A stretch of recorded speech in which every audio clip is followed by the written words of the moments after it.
What is plant medicine and what is it used for? So there's a lot of different kinds of plant medicine. There is, I want to say, Welcome back to Wildly Empowered Women. So can you tell us a little bit about what is plant medicine and what is it used for?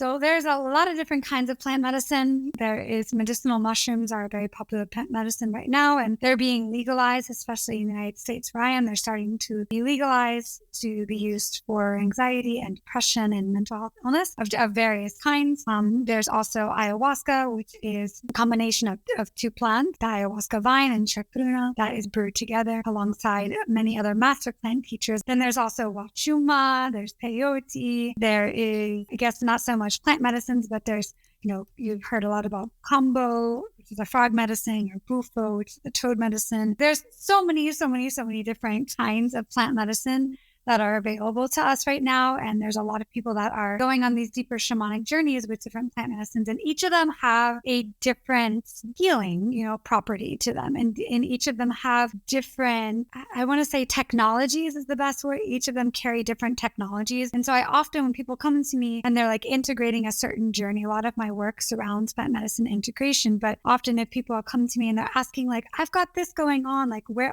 would you direct me? So it's really personalized, because each of these plants and each of these different sacred lineages that hold different kinds of plants and frog medicine and toad medicine, there's different technologies seeped into the indigenous cultures. And there's also different technologies within and amongst each of the plants. So I would say that each of them provide healing for different things.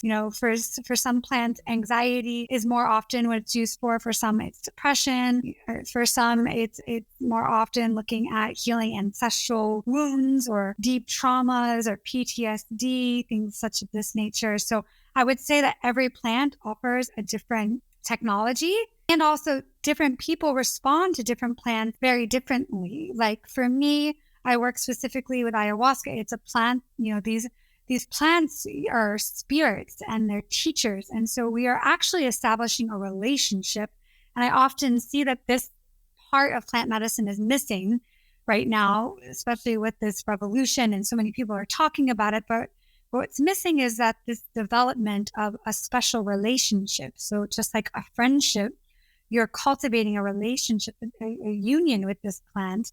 And you're actually gifting your diets, which we'll talk about later, and you're gifting certain sacrifices that you're making in terms of maybe sex or pleasures like alcohol and certain like marijuana and things like this, as well as certain foods, so that you can meet with these plants and meet with these spirits. So I often say that this is something very serious, to take it seriously when you're going to look at plant medicines, and to really do your research on who you're going to be sitting with, because it's important that people are really, I don't want to say certified, because there's not really a certification, but that they have deep experience with these plants for a long periods of time, and they have a lot of education, and they've sat with indigenous cultures and indigenous people and have actually been trained and have gone through some sort of apprenticeship to be able to serve these medicines, because these medicines are incredibly powerful and they take you on incredibly deep shamanic journeys.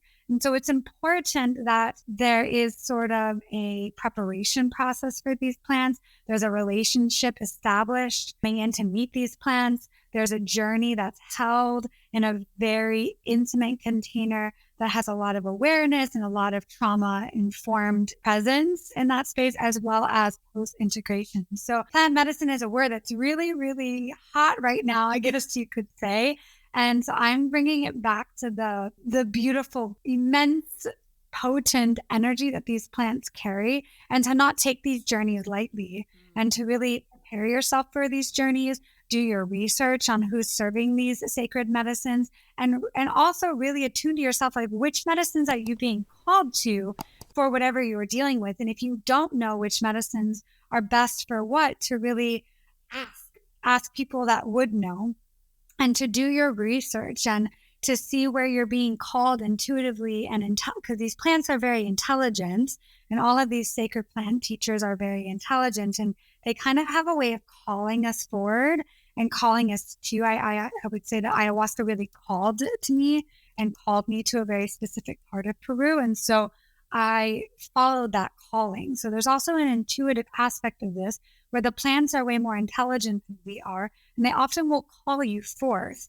once you make that prayer and you set that intention of, I'm welcoming and support from plant medicines at this time, and I'm open to seeing what calls me for whatever you're desiring to heal or clear or purge or cleanse or awaken or gain clarity.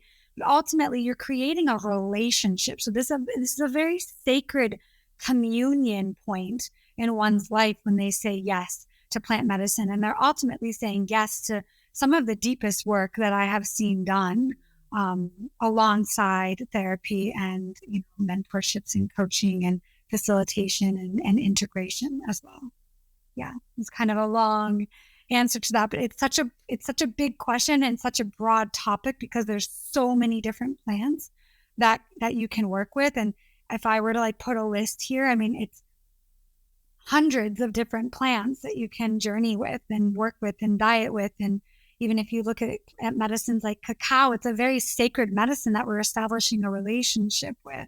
And so I guess I'm really feeling called and feeling the plant spirits in this space right now, really calling in the integrity and the sacredness of saying yes to these plants, and that to really create that sacredness for every single communion that takes place.